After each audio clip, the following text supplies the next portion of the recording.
Hello, everyone. So, welcome to this new 4-episode series where we'll explore together a question that, frankly, has fascinated me for years. Is there something after death? So here's the program we'll follow together. In this first episode, we're going to dissect the mystery of consciousness because, well, if we want to know whether something of us survives, we first need to understand what this something is, right? Then, in episode 2, we'll examine all the evidence we have. Well, the so-called evidence, near-death experiences, testimonies of communication with the dead, memories of past lives. Is it solid stuff or is it just our brain playing tricks on us? Then in episode 3, we'll dig into the possible mechanisms. How could it work, scientifically speaking, if consciousness could survive the body? And finally, in the last episode, we'll see how science can study all this without falling into gullibility on one side or blind cynicism on the other. So settle in comfortably because today we're going to take a little journey into your own head. And believe me, it's more dizzying than you might think. Well, I'll start with a little exercise. Right now, while you're listening to me, I want you to become aware of yourself. Do you feel your hands? Maybe you're sitting, maybe standing. You hear my voice, but you also maybe hear sound around you. Now, here's the weird question. Who hears all that? Who feels their hands? Because you see, we can scientifically explain how your ears capture sound waves, how your brain processes this information, how your neurons activate. But there's something more, isn't there?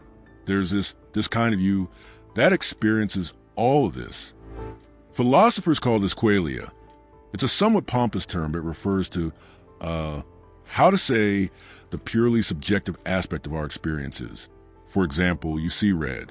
Well, we can measure the wavelength of red light. We can see which neurons activate in your brain when you perceive red. But the experience of being seeing red, that no one else can access directly, it's crazy when you think about it, isn't it? You have access to something, your own consciousness, that no one else in the universe can know from the inside. So this brings us to what philosopher David Chalmers called the hard problem of consciousness. And this is the mystery actually, the easy problem. Well, easy, it's relative, is explaining cognitive functions, how we process information, how we memorize, how we react to stimuli. On this, neuroscience is making huge progress. But the hard problem is, why do we have a subjective experience of all this? Why aren't we just super sophisticated biological robots that process information without feeling anything? I mean, imagine a computer that does exactly the same things as you. It recognizes faces, it solves problems, it reacts to pain by moving away from what hurts it. But is there someone inside this computer who experiences seeing a face or feeling pain? Probably not. So, why do we have this inner experience? Where does it come from? Well, faced with this mystery, scientists and philosophers have developed several theories. I'll present the 3 main ones, and frankly, each has its strengths and weaknesses. First theory, strict materialism. This is the idea that consciousness is it's just what emerges when you have enough neurons interacting in a complex way. A bit like the fluidity of water that emerges from interactions between H2O molecules. In this vision, no brain, no consciousness. Period. When your brain stops, you cease to exist as a conscious being. It's elegant as a theory. It respects what we know about physics, but it still doesn't explain why there would be subjective experience rather than just information processing. Second theory, dualism. This is the idea that consciousness is something fundamentally different from matter. René Descartes, I think therefore I am, he thought there were 2 substances. Matter on one side, mind on the other. In this vision, your consciousness could potentially exist independently of your brain. This is obviously interesting for our question about life after death. The problem is, how can something non-material interact with something material?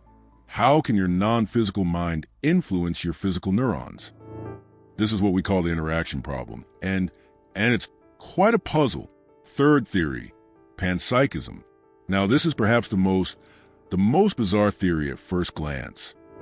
The idea is that consciousness would be a fundamental property of matter, like mass or electric charge. This means that even an electron would have a primitive form of consciousness. And our complex consciousness is just the aggregation of all these micro-consciousnesses. It might seem completely crazy, but very serious scientists like Giulio Tononi, with his integrated information theory, explore ideas in this direction. Now, what's fascinating is that we have observations that question the idea that consciousness is just produced by the brain. For example, there are documented cases of people who remain conscious during general anesthesia. Theoretically, their brain should be, out of service, but they hear everything that happens during the operation. There are also patients with massive brain lesions who, against all expectations, keep amazing cognitive abilities. I'm thinking particularly the case of this French boy who had lost 90% of his cerebral cortex due to hydrocephalus, but who still had a normal IQ. How is that possible? And then there are the famous cases of consciousness during cardiac arrest. People who report conscious experiences while their brain hasn't received oxygen for several minutes. Now, these could be hallucinations related to lack of oxygen. That's true, but some reported details are troubling. You see where I'm going with this?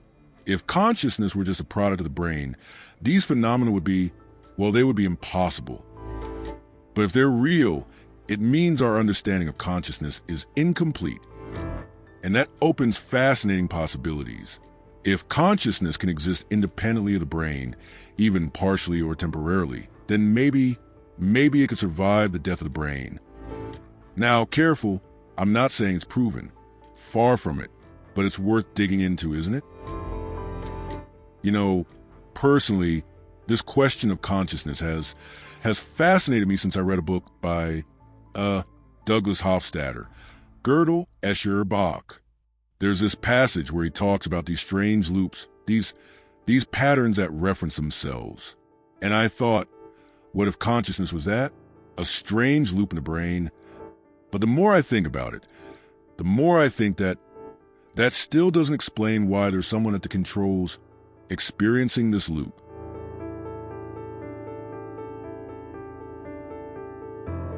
Well, there's another dimension to this mystery. It's the question of identity. What makes you you? Your memories? But you lose and create memories constantly. Your body? But your cells renew themselves constantly. Your personality? But it evolves over the years. There's this thought experiment called the Star Trek teleporter.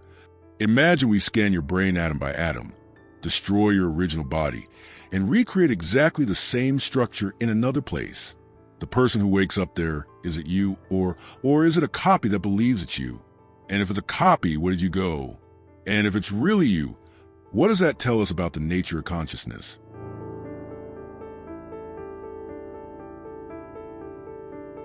These questions, they disturb us because they touch our feeling of existing, our fear of death, our need for meaning.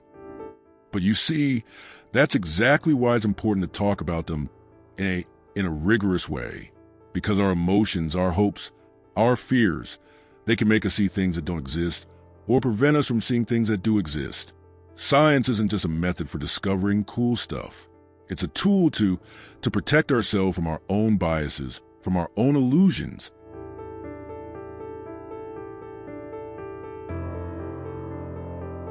So there we are. We've reached the end of this first episode, and I'm aware that we've raised more questions than we've given answers. But that's normal.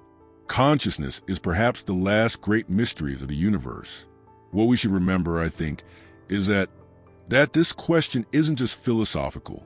It has very concrete implications for our understanding of ourselves, for how we treat patients in comas, for our end-of-life choices, and above all, it prepares us to explore the question that interests us. Can something of us survive death? In the next episode, In Search of Evidence, we'll examine the testimonies, the clues, the strange phenomena that some people report.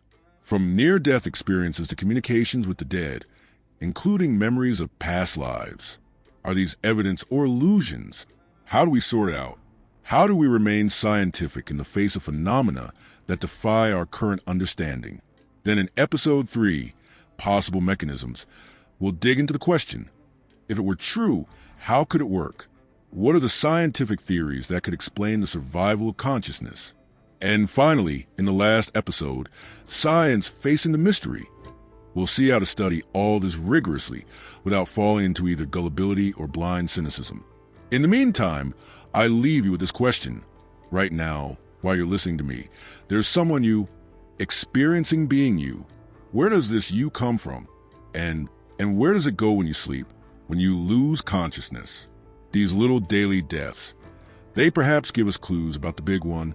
So don't hesitate to watch the other 3 episodes of this series to continue this fascinating exploration.